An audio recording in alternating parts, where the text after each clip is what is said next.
Correct. The next comedian is from Belgium. Give a round of applause. Yeah, comedian.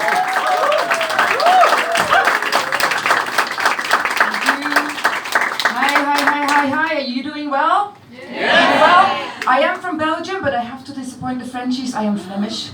But let me tell you, last time I was in Paris, 2-3 weeks ago, I got a free pizza shaped in a heart. That is how nice Parisians are. Or that is how cute my French accent is. My Dutch French accent, Flemish. And I have to say, I took a look around the room today, and I am wearing the best shoes. For this type of weather, most appropriate shoes, all German parents would approve. Except for the fact I'm not wearing a helmet. Or a yellow neon jacket. I will give you a secret about Belgium that none of you knew.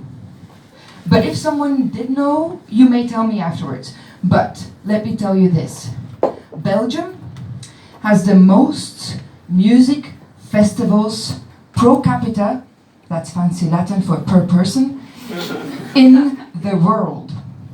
So not just in Belgium, because usually we have the best in the world in Belgium, but we have the most music festivals in the world per person. Munich has the third largest festival, but the music there is questionable. And we have the better beer as well. Well, thank you, Nicky.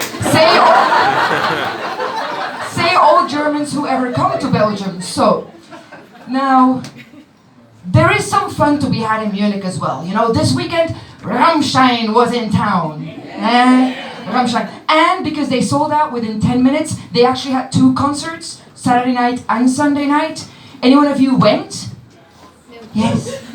Don't be so shy about it. Yeah, Ramstein. And so you went, spent 100 euros to find out that by now Ramstein is 100% family-friendly entertainment.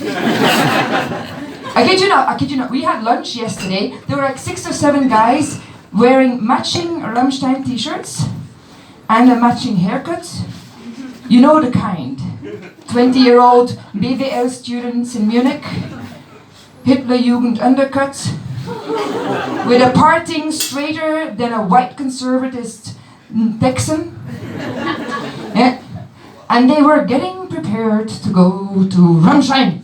Yes, they were drinking alcohol-free Radler.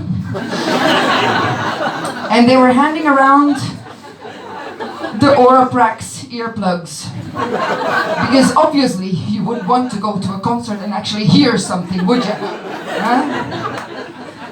I think they had their yellow neon worn vests and helmets packed for later. Yes, these kids these days. And then on Friday afternoon, when school is over, of course, in Germany, on Friday afternoon they get to fight for our climate. You have to pity them in their yellow neon worn vests. At least the Gilets jaunes in France have some fun. But, you know, I'm blonde, what do I know? I'm blonde. Shit happens to be that doesn't happen to other women. Just because I'm blonde. For example, Himi, no one ever asks me where I'm from. They assume I'm German. I would wish to get that question every time I walk into the room. Ineke, where are you from? I'm from Belgium. So that I can at least tell them, you know, I am not German. I am not. Can't help it. I am not. But there is something that I do have in common with other women. Women's clothes. I have huge issues with women's clothes. Because you know, why should there be such a huge difference between men's clothes and women's clothes? And you think the differences are simple, right? Women's clothes are more colorful, more pretty, there's a wider selection of them, and you've got matching handbags and shoes. But the difference is not that simple. The difference is really deep down. Women's clothes refuse to be practical. Take a simple thing like jeans. Jeans exist for men and jeans exist for women. Now the difference here is some designer one morning got up and thought, oh, I'm going to design some women's jeans. How can I make sure people notice immediately that these are women's jeans? Let me think. I know. Let's remove the pockets.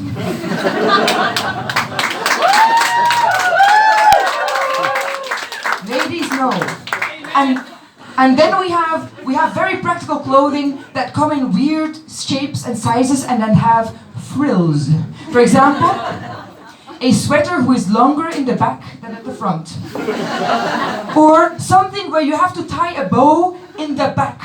Because obviously women have eyes on the back, so that they know how to tie a bow perfectly symmetrical, obviously, because we have to be perfect, in the back. And this is also not something that, even though you have a loving partner, you can't ask him to do that, because ask a man to tie a bow.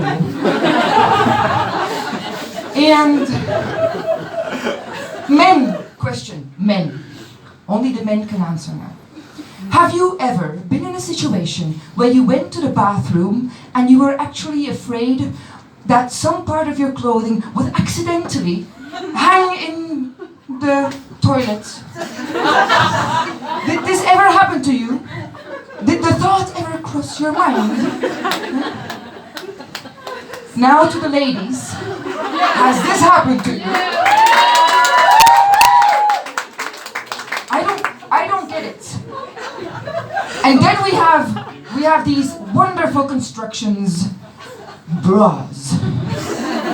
And let me tell you, and women, you will agree, I know you will agree, there are two types of women.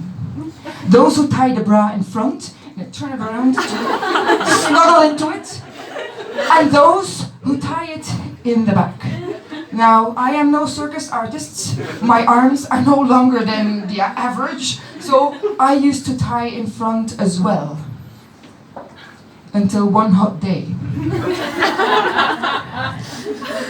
I came out of the shower, dried myself off, and immediately I was as wet as I was before drying myself off because of the sweat.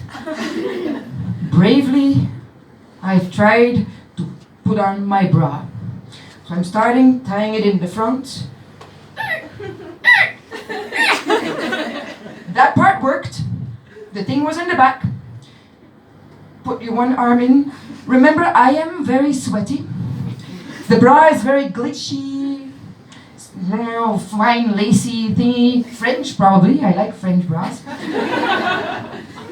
And for some reason, I get stuck. I'm captured, captivated, stuck completely. I cannot move anymore. Can't go back to where I came from. Can't move to the front. And then these thoughts cross my mind. First, who designs these things? And then, who do you call in a situation like that?